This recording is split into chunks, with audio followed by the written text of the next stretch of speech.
says drums, man. Game winning drives, drums always feels good. We're back. This is World Cup Survivor Part 2.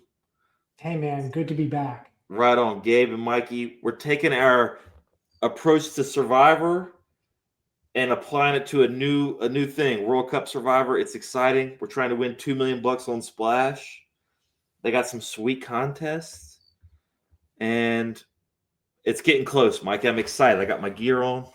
Yeah, I mean, let's jump right in, dude. I mean, last week we did a show introducing the contest. This week we're going to go a lot more strategy heavy, I suppose. The contest is on Splash, and we'll give you a quick rundown of how it works, like from a rules standpoint and that kind of thing. And then we'll get into what two Survivor champions, how they would approach this contest. I saw this TikTok where they said adding a wink to anything is hilarious. And the less that it needs a wink. Two Survivor champions. Is there a limit to how many times you can wink before it runs out of juice? More the better. Okay. So you just keep doing it. Okay, producer, we need a counter. We need a counter, wink counter in the corner right here. Yeah, as many times you can get away with a wink is probably good. All right, the contest. It's on Splash. It's a $2 million guarantee. And right now, it ain't even close to reaching that guarantee. So that's what we call in the business an overlay, where the total amount of money that's being paid out does not equate to the total amount of money that is being entered into the contest. The contest is obviously World Cup. It's $100 a ticket, and you can enter a lot of tickets, as many as your heart desires. I think. You ain't gonna reach the max. If you do, call us because I'm interested in chatting. But $100 a ticket, and there's essentially two stages to this contest. The first stage is the group stage, and so for those that don't know, World Cup is set up in 48 teams, and each group is made up of 4 teams. So we have to, in the first part of this contest, you have to pick 4 separate teams to make it out of the group stage. In an individual group, there's 4 teams. Each team plays the other teams in the group 1 time. And based on your record, you are either going to make it to the round of 32 or you're not. There's a minimum of 2 teams per group that come out of that group, but there's also, in some instances, a third will come out of that group based on your total results. So the first task for this contest is to select 4 teams that will make it out of the group stage. And then in the second half of this contest starts the 32-team bracket style tournament. And then each round of that, from 32, you would have to pick 2 teams to advance. 16, another 2 teams to advance, and then 8, another 2 teams to advance. Final 4, 1 team, champion, 1 team. And then you will be crowned the winner, either solo or share in the prize pool with your fellow brothers and sisters that entered the contest. Exciting stuff. Good recap? Yeah, you nailed it, Mikey. So I mean, it's already given me so many just strategic things. I wanted to interrupt you and say, "Oh, what about this? We talk about this." Hey, this is a bottleneck. Hey, you should pick this team. Right, but just to ground ourselves first, if you haven't played on Splash, you can sign up. If you use the code Atlas when you sign up, you can deposit. What is it? Like $250, and you get a match. A match bonus of 100% of that up to 250. I should probably have that up since we're doing since we're in the promo business. But the tournament, 50% deposit match on deposits up to 250. You got to put at least 100 in though, because that's the contest. $100 buy-in. Doing business. We have some links in our description on this video, directly to the contest. Mikey and I are heavily focused on this $2 million guarantee that costs $100, And like Mikey said, there's likely going to be overlay. Splash is basically trying to lose some money on it to entice us to play, which is sweet. It's what we call a loss leader. It's why Costco keeps the hot dogs at $1.50. Yeah, this is basically a Costco hot dog situation. Hopefully. That's what we're looking at. Unless we get too many people playing, but this is rotisserie chicken for $2. That's what this is. You gonna turn that down? No, I'm not. The problem is, do I want to buy 15,000 rotisserie chickens? Kind of do. Yeah, it'll be interesting to see if anyone apes in like that. The idea with big overlay is that if you can just play like an average player, then you have an edge. Yeah. Not an edge, but because you're not, there you don't have an edge if you're playing average. If you're direct average player, you don't have an edge on the field. You just have a high ROI. You have an ROI as an average player. Well, that counts as an edge to me. I guess so. I'm mincing words. And always from Survivor Atlas point of view, we think you can get ahead in these contests without being the ball knowledge person. We, just like an NFL Survivor, we look toward the markets and the odds to see what the world is saying about who's going to win the games, who's advancing, and then using that to combine with understanding the structure of the contest and find ways to get ahead. I did write up I wrote up some thoughts on survivoratlas.com about this, just as kind of a foundation. And at the very bottom of the article I put out, I have a big table where I have every team, the group they're in, the chance they advance out of the group stage, the chance they get to the quarterfinal, and the chance they win. And, it's not perfect, but it gives you a good idea of the shape of what everyone's expecting these teams to do. So Mikey and I, our job is to figure out, how do we apply that to getting ahead in this contest? Suffice to say that if you read that article, you're going to be significantly further ahead than a lot of people that enter this contest. Just by that. I mean, the truth is, you and I right now are talking to 98% Americans. And, you don't need to check the viewership statistics to recognize that, 98% of those Americans don't know too much about international football, right? So we're all kind of on the same playing field for the most part. I mean, yeah, you got some, super ball knowledge guys and some people that might dig in a little bit. But the overwhelming majority of people that are entering this contest are going to have no idea how Bosnia plays soccer, how Iran plays soccer, how Jordan plays soccer. Save for a handful of clips from TikTok. Yeah, and I got to say, I got a bar lined up, Mike. I'm not even sure. Here we go. Handicapping might be a handicap in this contest structure. I agree. Like people who are into that stuff, it might work against you in ways you don't realize. Where, I'm studying and I'm reading these Twitter threads about the weather and how people in England can't deal with when it's hot outside or whatever, and it ends up making chalk spots where we know from Survivor, you don't really want to be on the chalk spots. You want to be exploiting the crowd. So how? Sure, and you're right. For 95% of this contest, I think that's correct.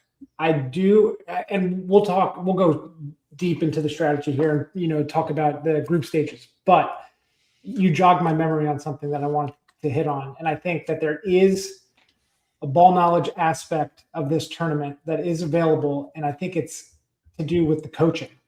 And if you can identify a team or a coach that is prone to his guys just being out of control.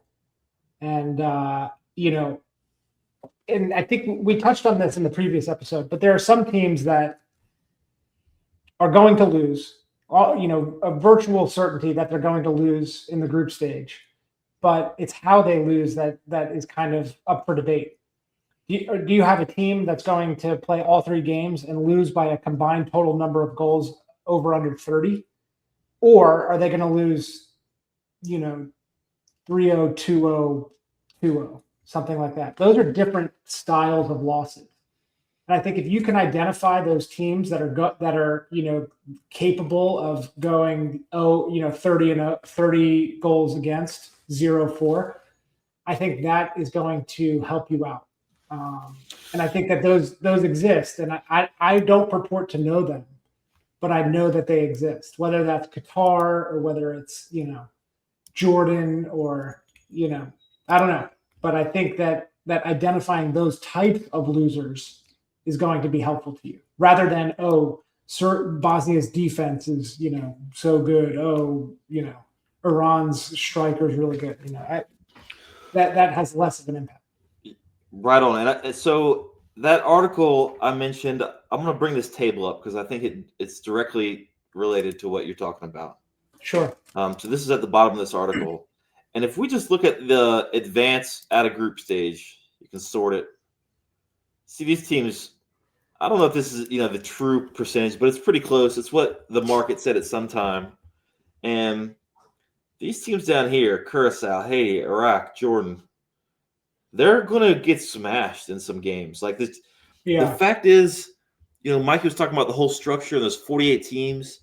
32 of them are going to advance.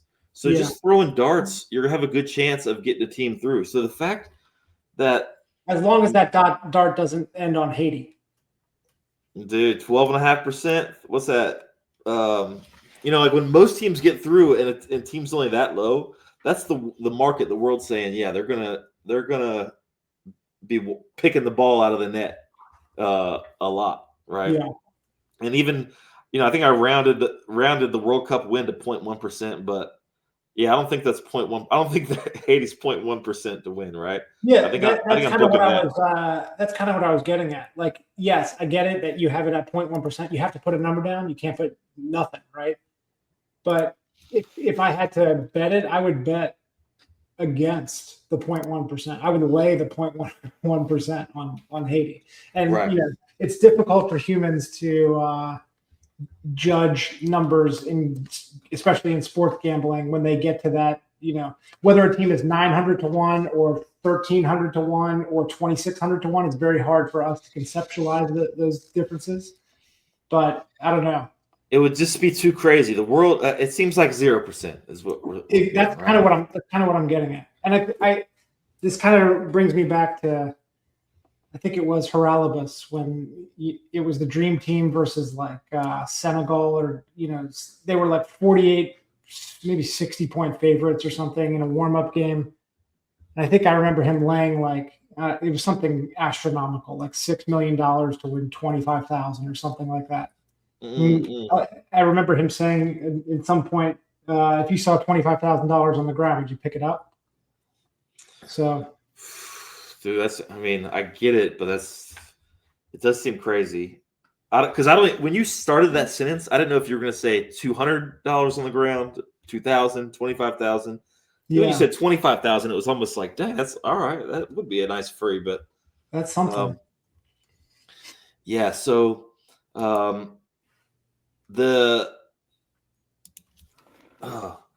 those teams, though, these teams we're talking about that are taking the beat downs. Sure. They're. I don't think we should rule them out for this group stage. It's fair, and we can get into the strategy idea of this entire event. So we gave you the rules, and I'm sure some of you listening will have an initial inclination as to what you should or should not be doing. Same goes for any contest. NFL, do I want to take the Bills game one? Maybe not. I don't know. But some initial thoughts that you might be having as to the best strategy approach to this is teams that are going to be good selections for, if you, in a perfect world, if everything worked out exactly as it was supposed to, you would take the teams that are very strong candidates to make it out of the group stage and very weak candidates to win the entire World Cup.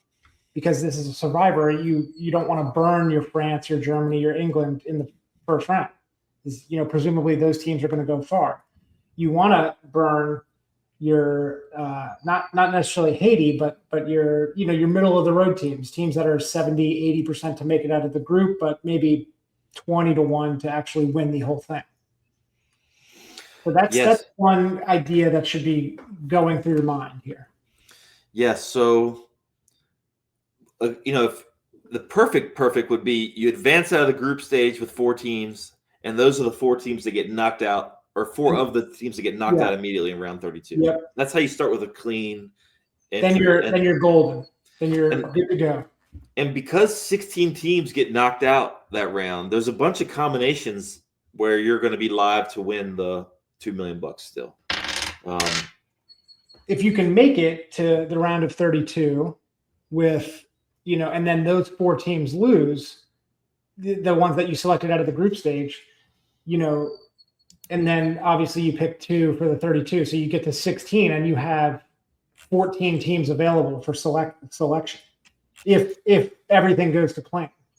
Right. And another little wrinkle here is, let's say you're like, okay, I want to pick the 4 teams who get out of the group. I'm looking at the table. I'm looking at who advances, and then I should just look at who they're likely to play in the bracket, and I'll find who's going to play France in the round of 32.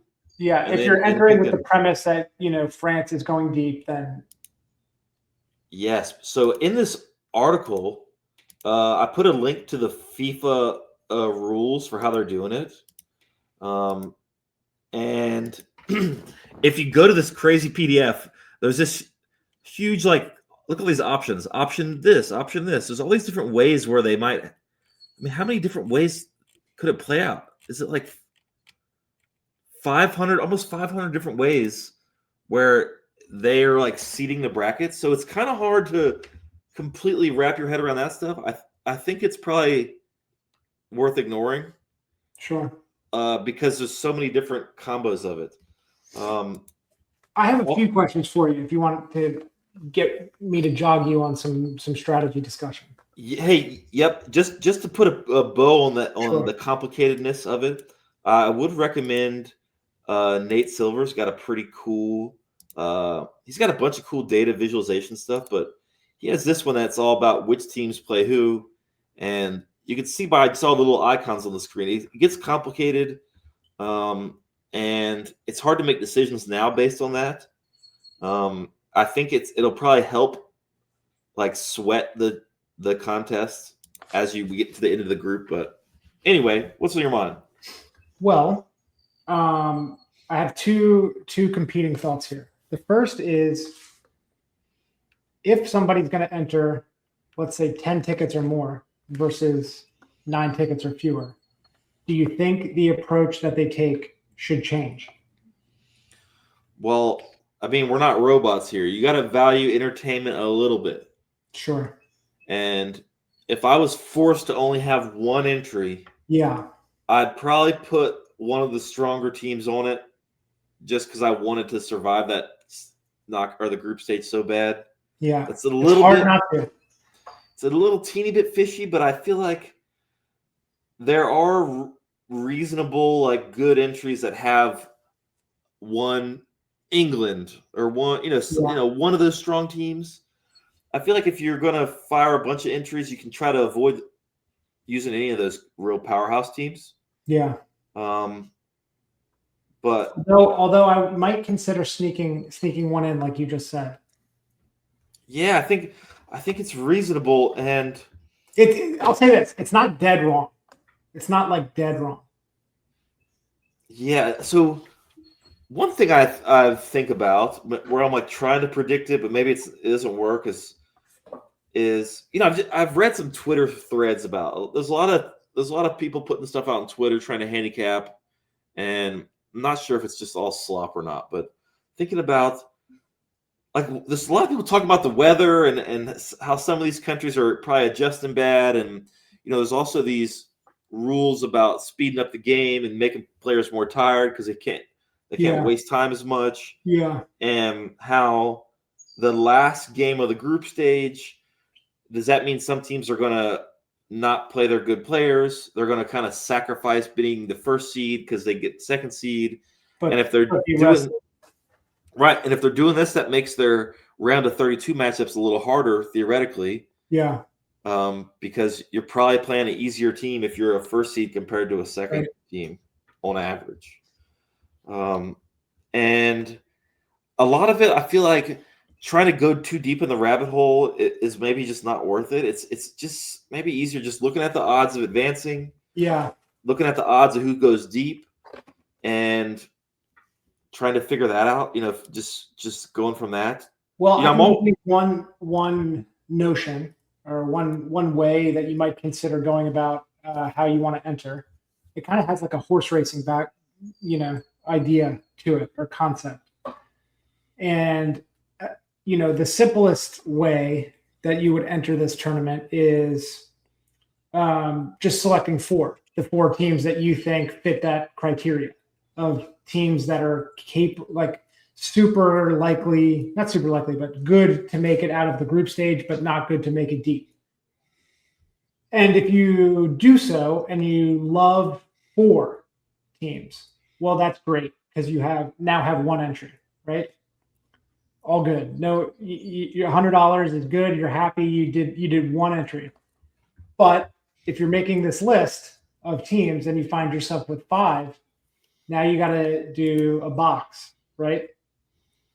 It's the horse racing term for selecting X number to finish in this thing in every combo. So you would box it. Right. So here, if you pick 5 teams that's 5 different entries. Because you're going A B C D, A B C E, A B you get the idea. B C D E, blah blah blah, and so if you have 5, great. Now you got 5 entries, and you're split up accordingly. You get 6. Now things start to grow in terms of the number of entries that you're going to need. God forbid you need 7 or 8. Now we're deep. Right. I think if you have 6 teams and you want to do each combo, I think it's 15 combos. It's 6 choose 4, right? From back from my probability and statistics. Right. Picking 4 from 6 possibles. I think it's 15 combos, and 8. Picking 4 from 8 is 70 combos. We should edit this and then edit us back in with the instant answer so that we look smarter. Well, I think I have the answer somewhere. Yeah, I believe you, and I think you're right, but I don't want to confidently say. Yeah, I don't know. I got too many windows open, man. Okay. But everyone gets the point that we're making. And so if you like 7 teams and so on and so on, so that's kind of how you would approach, or one approach to entering this tournament, if you want to do it. And then you could make all those combos, and you don't have to enter each one. You can scratch some if you don't, you're not confident in that combo. But that gives you an idea. It's hard to get it down to just a few teams. Like, out of 32 that are going to advance, really only choosing 6 of them. That's so hard. I feel like well, because you can start both ways, really, in terms of crossing teams off. Because you're going to start. You can start from the bottom if you don't want the Curacao, the Haiti, start crossing them off, right? And then you can also start from the top if you probably don't want to put France, don't want to put Germany, don't want to put England. So go down to I guess we could start at maybe stay there. So maybe we could start at an Uruguay, maybe. And 86 in terms of as an absolute possibility of one that we could pick. And then going from the bottom, maybe you start at Egypt or something. I don't know. Yeah, so okay, just to add some more color before we start picking stuff. On this table, on the Atlas blog article, we got the advance out of the group, we got the quarterfinal percentage, and the World Cup win percentage. So I thought the quarterfinal percentage is cool because that's the round of 8 where you still have to pick 2. And to me, that seems like the bottleneck, kind of. No doubt. I don't know if that's the right word for it, but it is. Survivor. It's a high leverage point. Yeah, where that is the thing that is like the hardest part. When you have to pick 2 out of 8 teams, there's only 4 winners. You have to pick 2. So the 2 that you don't pick are how your semifinal winner and then your final winner, right? That's the bracketed Right. survivor thing. So, like in Circus Survivor, we have these holiday weeks where there's only a few games to pick from, and you cannot leave yourself without a team then because you're just torching it. And the point of this, though, is not to you can't really pick out the quarterfinal teams here. It's too far away. The bracket is too unknown. It's very distant. Lots of noisy stuff happens between now and then. But once you realize that you are going to have to, the kind of difficulty of that round, it clues you in that on the group stage, you can't be picking teams near the top of this list. Yeah.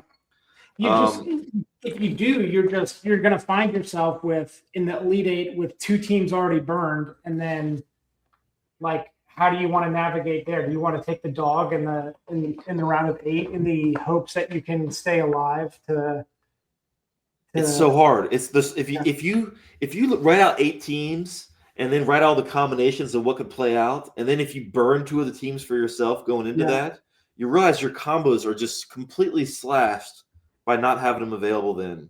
And I feel like it means the way I'm like reading into this, this is the first time this contest ever run on planet Earth, right? Especially with such a big field. And it really makes me think the courage in this contest is called for in the group stage pick. Like in NFL, you can wait a little bit, try to survive a few weeks, get a lay of the land, and then have some courage. But being forced to take some dogs in the quarterfinals isn't courage. That's just hoping to get lucky and kind of drag yourself to the end. The courage is going, like Australia, Ghana, they're only 50% to get out of the group stages, but they're so unlikely to make it to the quarters that if you can survive with them in the group stage, that would be the huge win. So I'm looking at teams. That's a hefty parlay to hit. Yeah, it's hefty, but like the whole point of Survivor, if you're going to turn $100 into $2 million, that's a hefty parlay, dude. Okay, that's fair. Like you don't. There's no easy way to cakewalk your way to 2 million. That's right. For sure. And people go, oh, well, I don't mind chopping 2 million with 100 people. Well, yeah, of course, but like that, if you do that, you probably didn't play in like a plus EV way to get there. So I really think the group stage is when you got to find the courage, man. This is and it's hard because that's the beginning. And like you said, you value some level of entertainment. You get, we're not Jungle Man. We can't just go by the numbers. We got to get a little bit of entertainment. Yes. So, like these top 15 or so teams, it feels like maybe you want to take one, maybe. Sure. What you really want to have happen is your 4 group stages. And then in the round of 32, they all get bounced. That sets you up. That's a nice ticket. That's a nice ticket, man. And like just imagine whatever that ticket is, that can win $2 million. Because once you get that far with a clean slate, you have the nuts. You have the best possible thing. Like no one has a better entry, no matter who they picked in group stage. Because if your teams don't, like if you pick 4 in the group that don't even make it to the round of 16, then you have all the options open to you. That's the dream. Which it just feels cool to like spot where the courage is required. What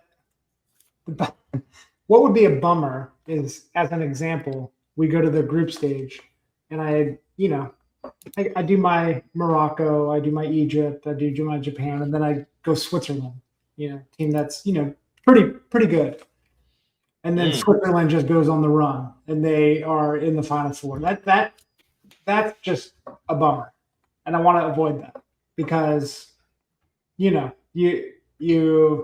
you got a little spicy picking them early, trying to get one of your 4 teams as a lock, and then they decide to win the damn thing. Yeah, if one of your group stage teams makes it to the round of 8, big problems. Right, because what it forces you to not take that dog, so then you're taking one of the other better teams who are likely going to be needed for the semi or the final, right? So like you really are trying to pick teams that are going to lose soon after the group stage. And again, how FIFA set up this bracket where they're kind of keeping the strong teams away from each other in theory. So the final 8 is all the strong teams. Is it more important for you, or as you think about your strategy, to skew worse or skew higher? Based on skew worse. Yeah, I was going to say, based on what you were just saying, it feels like you want to skew worse early. Yes, because that's what takes courage, man. Is picking Haiti, not hate. I mean, it's hard to know how we keep going on Haiti, but it's like, man, that's the thing. Is Haiti just like 14 through 17-year-olds that like are more focused on like staying in the U.S. after the match than the match itself? I mean, or are they like a legit, team? Thing is,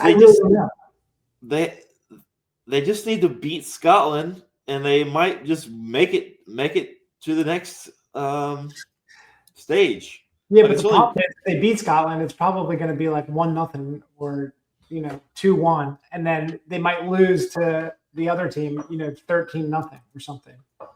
And aggregate goal is going to play a factor. Yes, but okay, if 8 of the 12 third places advance, man, 8 of the 12. Yeah. You just need them to be like slightly better than Curacao, Iraq, Jordan. Yeah, I think 3 points is enough to get you there. I mean, I haven't done the math. It's just so spicy early on to just go like, I don't know. You're hitting like we just said, you're hitting a 4-game parlay at 36%, 32%, 31%, and 40%. Right. That's why 10 entries. Get 10 entries, get a chance. Spread it out a little bit. It makes it easier to do that with 10 entries or more. Yeah, like we said, if you pick 6 teams that you're good with, there's 15 combos of that. But I think you don't take just all the possible combos of the 6. You sprinkle in a few wild cards in there. Yeah, that's kind of what I'm saying. You pull 5 of those out and then do manual replacement. Right, with a little. Oh, I think I'd need to ram Egypt into one of these or something like that. Or it's easier for me to skew. It's easier for everybody to skew South Korea, Algeria, Czech Republic, over skewing Congo, Tunisia. Why you say that though? Just because the percentages? 68% is just it. Man, if we go back to NFL, it was like, yeah, it worked out for us going against the grain on Thanksgiving, but it's hard. It's hard to do that, man. It's hard to turn $100 into $2 million. One other thing to ground yourself in this is like the distribution of talent from the best team to the 48th team. There's a pretty big drop off that happens. Like well, I guess it's kind of related to these win odds. Sort by the win odds. You see, like, we got the 5 or 6 powerhouses. Yeah. And then there's like some kind of long shot teams. And then I guess like after Netherlands, basically. Yeah. I guess around the 20th team, just as a round number. Yeah. Around 20th. So the point is, though, there's still going to be some mismatches in the round of 32. So that's going to be another. It's going to maybe seem easy to get 2 teams through that, but it's going to be another dose of courage required to save the mismatch again for another round. So I'm just looking at these. Does Switzerland jump out to you as like bizarre? 94% through, 1% to win. I get it, but like that disparity is wild. Yeah, their group, they're in the Canada, their Qatar, Bosnia group. 90, So is 90 like plus. France and Spain just like that much better than Switzerland? I really don't know the answer to that. I'm sure like if a Euro is probably watching this, like, what an idiot. But like Right. I mean, yeah, dude, it's a big drop off in the group. They don't have a hard team in their group, so they're kind of just not threatened in their group. that's fair, but like, and if the what I'm trying to get at is like if they're capable of stomping those bad teams that badly, then it seems like they have more than a prayer to win. Yeah, but 1 in 4 times they're going to make the quarterfinal. Yeah, and then it drops, and then look at that. It drops off to 1% to win. That's what I'm saying. So that essentially they make it a quarter of the time to the quarterfinals. And then, yeah, I get it. You're going to have to play England and Spain or France and Spain, but like, I don't know. Give them a puncher's chance in those games, right? Yeah, but okay, so just on paper, you're talking about this one right here, Switzerland, Yeah. 94 down to 94 23 to to 1. 31. But like now we got some teams in the 80s who are like Canada right there, 14%. Yeah. They ain't winning. But the 84 and 94, hey, it's pretty much yeah. It's essentially the same. For the purposes of our discussion, it's essentially the same. Yes, and then, but what about in here? We got a 70%er that's only whatever 8%. That's incapable of winning the whole thing. Yeah, like we just said. Yeah, there's so many teams to choose from. It's hard to pick out what the chalk is, right? Yeah, it's just disastrous if you take Switzerland and they decide to make it to the quarterfinals or the finals. You know what I mean? Like if you take them in the group stage, it's just a disaster. Yes. And the thing is, there's so many of these teams below Switzerland that are going to make the group stage, right? Like they're all these teams are favorites to make it. No 32, doubt. 48 teams. Just the fact that, I mean, maybe no one who's 20% to make the quarterfinal you should consider taking it. Like maybe none of these teams should even be on the plate yet. Yeah. Yes. Because like we said, our goal is to shoot to get to the round of 16 with 14 teams. Right? Yeah. Yes. And to do that, your most likely path of accomplishing that is, scroll up again and let's see what we want to take out. We want to start at Croatia, maybe. Yeah, this seems like and then going bottom up, where do we want to cut off? Yeah, so we're like I don't know, something like cut out 16 teams from both ends. Yeah, let's just say we want to go over 50. So you're at Ghana from the low end, and you're at was it Croatia to Ghana? Yeah. I might have to. I mean, USA. I feel like, well, ball reads the side. I do.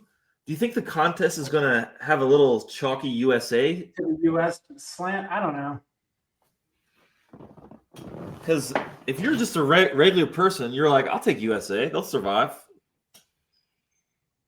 You think this contest is going to have like I don't know, fishy entries is different than. I don't think I should necessarily call it that because I don't even believe that. But I think I kind of broke it down in the previous show with the types of entries that you might see. Like a level 1 goofball entry would just be, someone that's not cognizant of how the tournament works, and they're just going to be banging Spain, England early. You're like, I just want to survive. I don't want to get my ticket to the next round, right? That's like a dummy entry. I mean, Splash, the history of Splash, it's like office pool, run your pool, all these things. I'm confident I was one of their first users. Yeah, I played the office player pool for like, I don't know, at least 15 years, where you pick one NFL player per position per week. Yeah, and I mean, I don't know if this is maybe too deep of a read, but just like our age group Yeah. plus some younger people, like soccer World Cup, we had some like formative years where the U.S. made a run in the World Cup, and Yes. lots of people kind of care about it, and they see $2 million. All right, and it's in the USA. Yeah, no doubt it's interesting. And There's going to be plenty of people playing this that aren't thinking, that do not know that can't spell EV. You know what I'm saying? right. And I don't know, it functions in the same way as like a crossword puzzle or like Scrabble, or you know what I'm saying? At its core, this is just some random game that you're playing. And yes, the scoring system for the game is selecting the right sports team to win. But if you just replaced sports team with letters, whatever, double A through double Z or whatever, and then you assign probabilities to those teams, and then you just make a select. Maybe that might be an interesting way to do it, to just blind assign letters to teams, and then you look at the percentages for them to make it, so that you're not colored by your opinion of like, oh man, DR Congo, what the hell is that? Yeah, the problem is there's so many combos that like but it's easier to swallow a picking LL from a random number generator than it is to pick DR Congo over whatever. Yes. I think I got the number of combos. If you have like 20 teams, or no, let's say, okay. What did we have when we just did that thing? We chopped 16 from the top, 16 bottom. Right. So that leaves 16. And right. If you choose 4 from 16, I think that's 1,800 combos. Okay. So like, I guess if you have 1,800 combos, it could be fun to randomize of those, because you'll have some sweats in different directions, right? That's another way to do it. Put those 16 into a random combo, and then put in the total number of entries that you want, and it'll spit them out, and you just roll with those. Yeah, hey, I could cook that up for you, Mikey. If you don't want to, I'm interested. I like that. I like a little bit taking it out of my own hands. I don't like picking my own lottery numbers, Right, and spreading it out more is a little bit more. It's fun because it gives you a better chance to have something alive late. But right, if you don't have like a major pivot, and then if you do end up that way, let's say you want 15 entries from the whatever. What number did we say? There's 1,600 or something. 1,800 or 1,800. So if we get whatever. Let's say we decide, you want to put in 15 entries. Okay. And then the computer spits it out and you got like 14 of them have Morocco in it. You're like, I don't want to do that.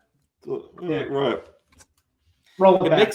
It makes the group stage a little less fun if you're all over the place. It makes the first week of it like pointless because. Yeah. Because you're going to be through with like 7. Right. Yeah. I kind of want to pick some horses, man. And like, no, Mexico's playing at home. Now we're cooking a little bit. So for back when Mega Millions was reasonably priced at like $1 or $2, right? Or Powerball, because my whole point is based off the Powerball here. I used to like locking the Powerball, and so like if I establish my Powerball and then I hit that, then it's like, I don't know. Yeah. It felt better because you get like $5 if you hit the Powerball, from what I recall. You know what I mean? Right, and like EV wise, you can lock a Powerball team where it's a juicy number that people aren't on. Sure. Like especially if it's a non-birthday number and it's not 7 or 11. Yeah, I don't know what they go. I actually don't know what they go up to. But if you pick like a 44 or not a repeater. I'm thinking a 41. 41. Okay, 41. Okay. Even 40. 41, you're printing. That feels like too cooked or something. 40, people trying to differentiate won't select 40, so 40 might have a. Yes. Okay. But my point is that if you want to lock one as your Powerball and just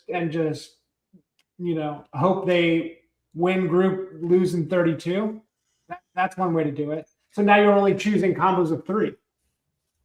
Yes, and using the Powerball like analogy, if we're trying not to lock a chalky team, right? Right.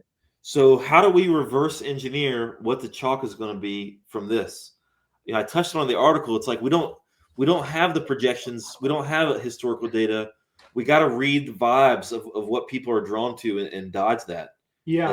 That gives us the 2 billion upside more than other people if we can find a lock that other people aren't finding.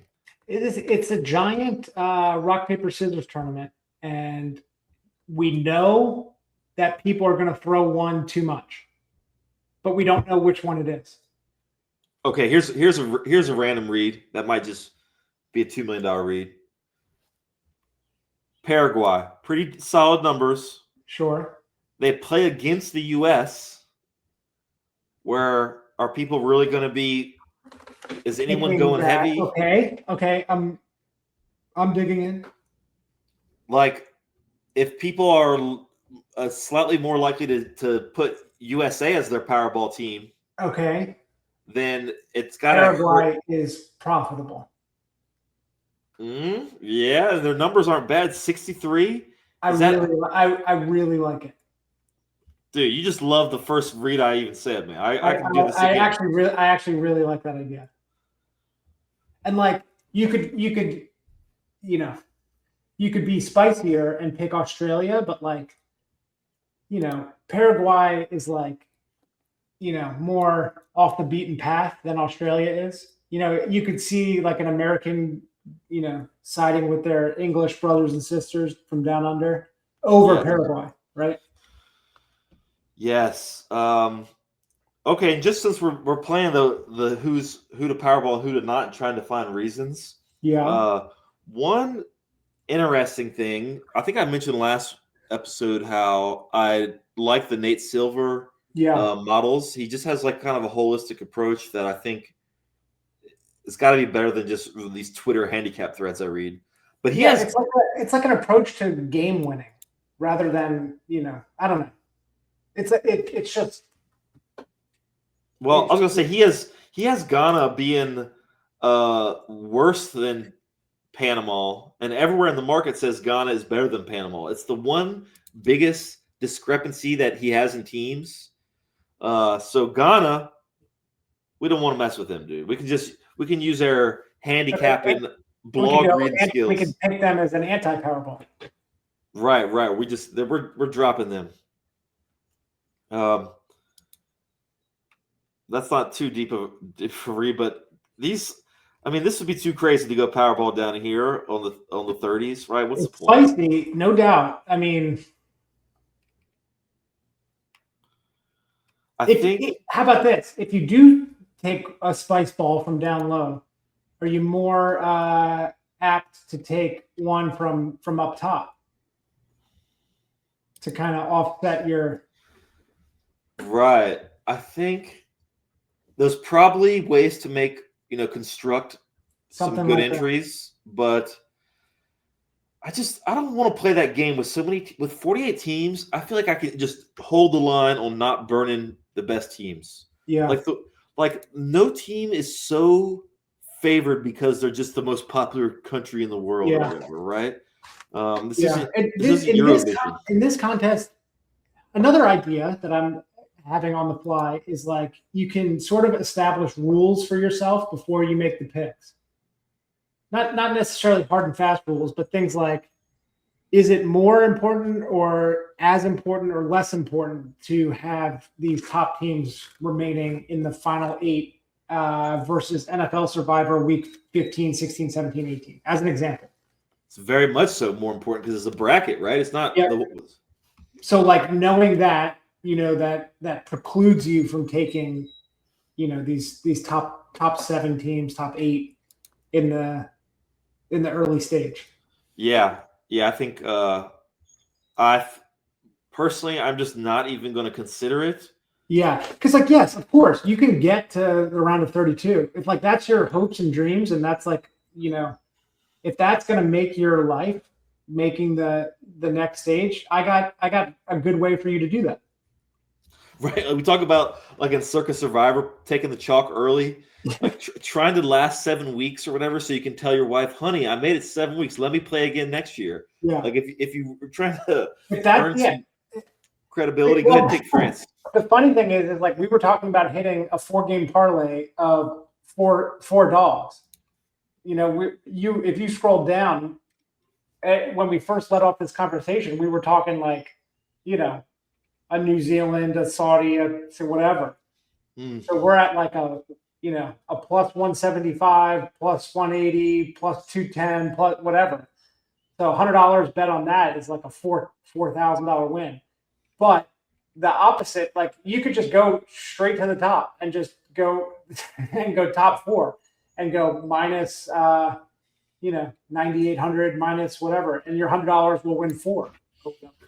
Right, and then it turns out like you have mathematically zero chance to ever cannot win. You cannot win. It would take the natural disasters. In ticket values, it's going to be funny, I think. Because yes, this contest is going to have thousands and thousands of people. So inevitably, you're going to get some tickets that do that. You know, that's a statistical inevitability. And so if we have that, you know, that ticket, yes, you made it to the round of 32, but like your ticket might be worth like $7 or something. Yeah, right. It's worth less than the 100 you started with, even though 80% of the tournament's knocked out, right? And then you have another ticket that could be worth, you know, if you make it out of the group stage, I don't know, $1,700 or something. I don't know. Okay, so in general, if everyone picks a team that averages 75%, and you have to pick 4 of them, yeah, then that is 32% to survive. To make it, okay. So you assume if there's 20,000 entries to start, and everyone kind of about does that. Now there's 7,000. Right. People probably skew a little safer just because we know people are cowards in general. Sure. So maybe 8,300. Right. Something like 8,300. And then it kind of gets tricky depending on the bracket, but there's going to be most people are getting knocked out. These picks are going to be spread out pretty good. Yeah, that's the thing. That's what we were talking about at the beginning of this, where it's going to be hard for there to be severe bloodbath. I mean, the only way that there's like, let's say less than 5,000 people in the round of 32 is going to be if, you know, scroll to the bottom for me. If you have, those, 3 of those bottom 6 teams make it through. Say that again. If the only way you're going to have sub 5,000 people in the round of 32 is if 3 or 4 of those bottom 7 teams make it through. Right, because there's no chalky team that's going to be too high owned that one team alone whacks them, right? Like, yeah, if every team's equally owned, what do we say? That is like 9% each. Yeah. So I think the ceiling for popularity is maybe 35-40%, maybe. And what team do you think that is? Could be USA. Like, USA, Canada, yeah.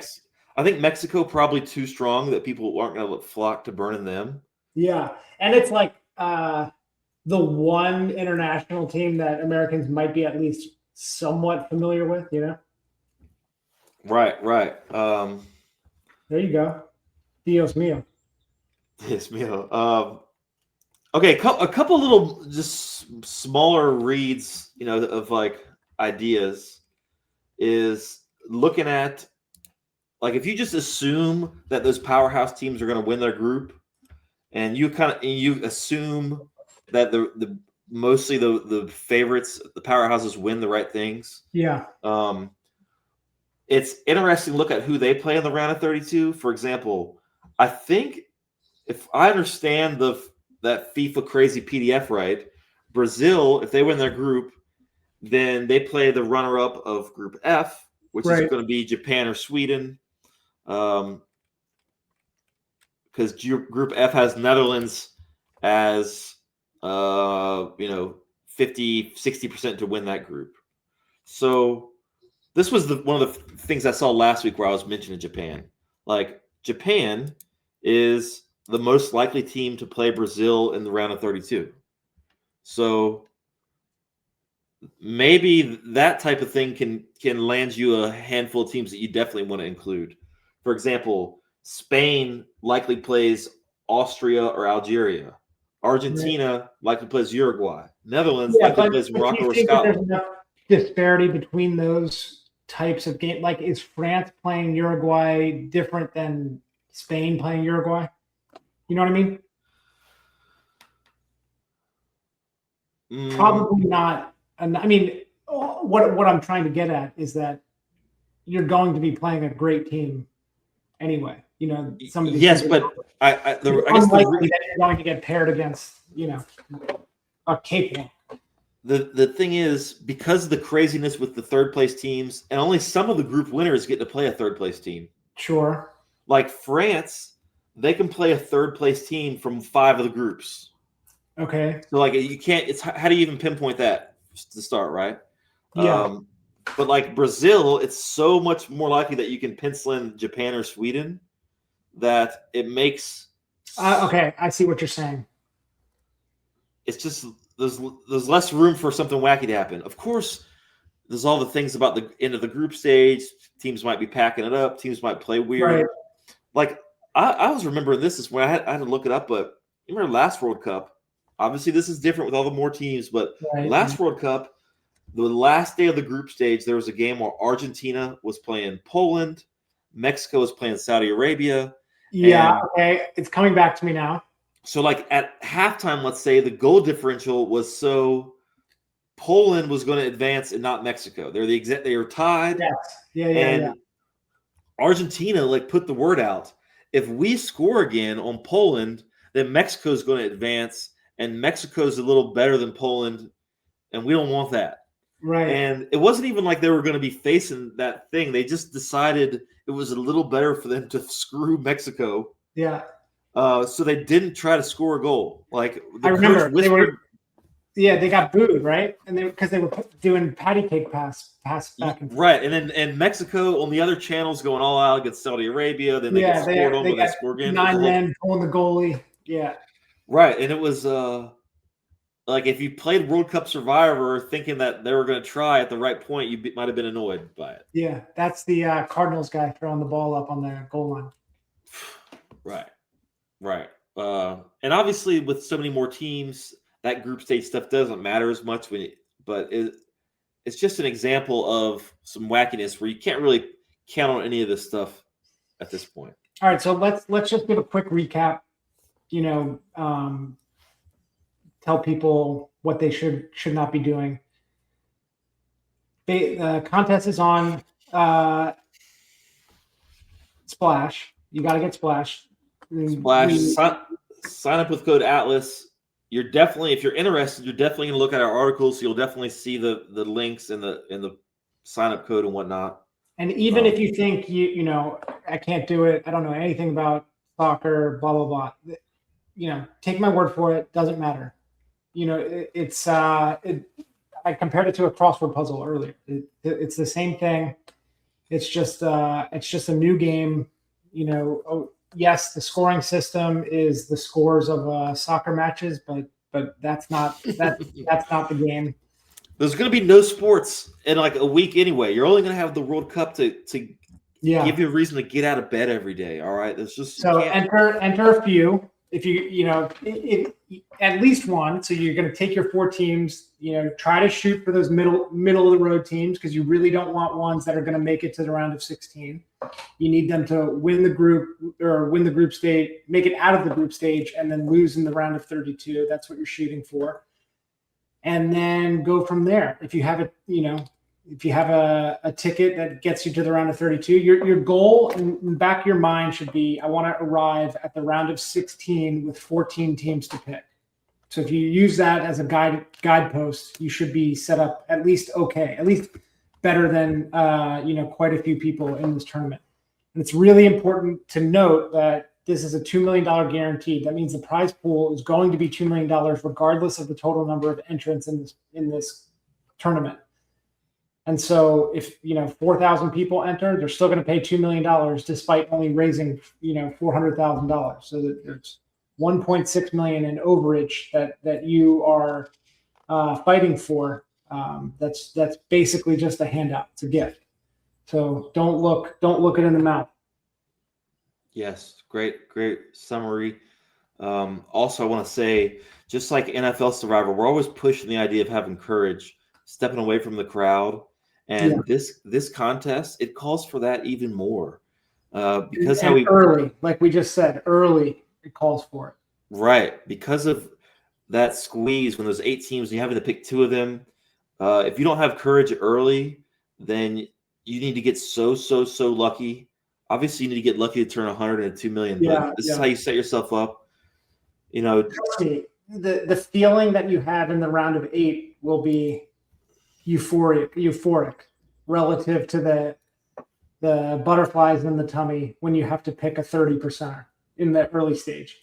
Yes, and once you get through that round, you can start hedging. You can start getting some money back. It's kind of hard to hedge before that when you have, especially with double picks.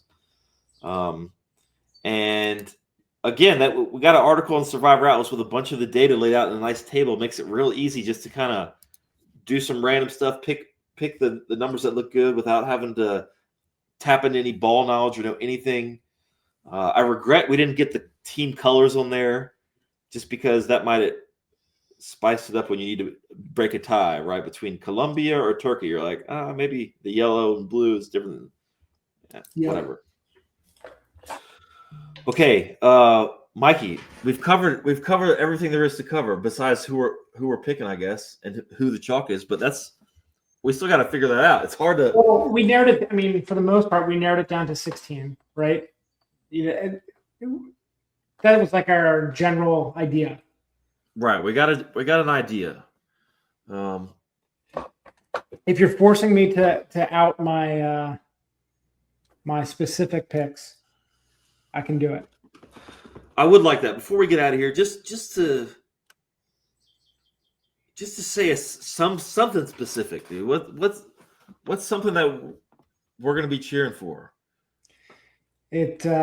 Scotland. A lot of Arabic on my. Dude, I like the hot weather stuff, man. I feel like these Europeans. Yannick Sinner was out of Wimbledon because he couldn't take it. Dude, what was that guy's problem? He didn't know that the weather has been changing, man. The world's heating up. Didn't have a banana. Didn't have any Gatorade in his bag.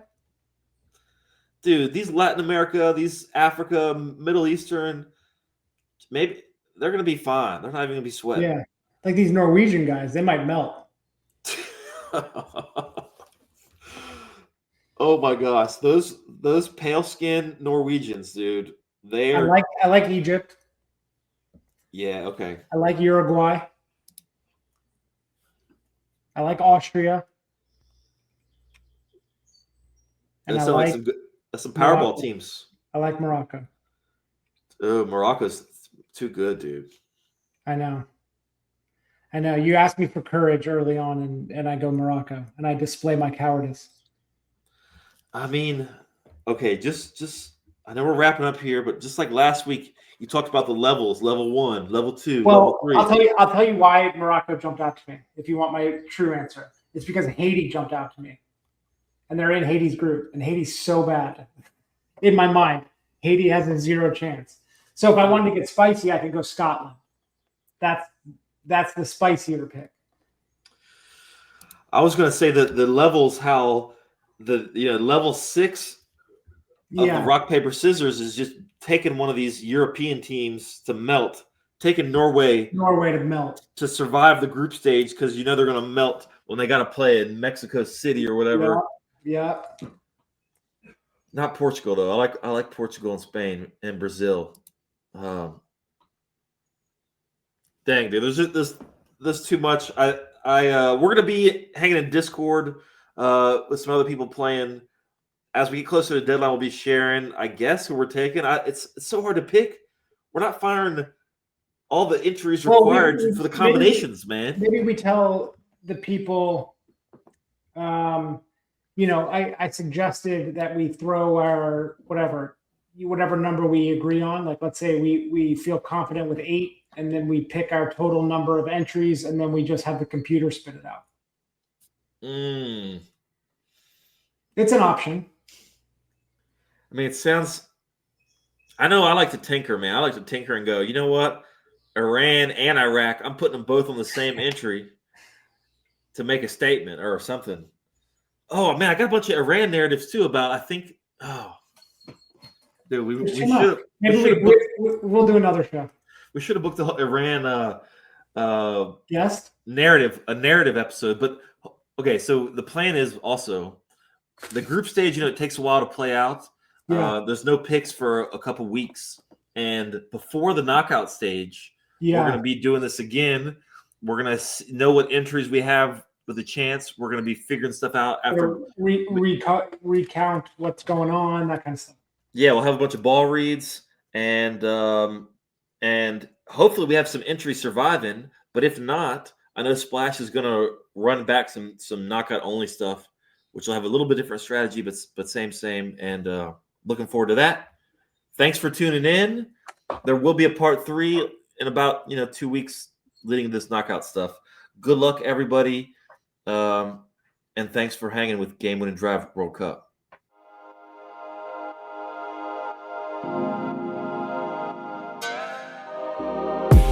Don't get caught scrambling for a proxy. Set up your entries at pbjsurvivor.com.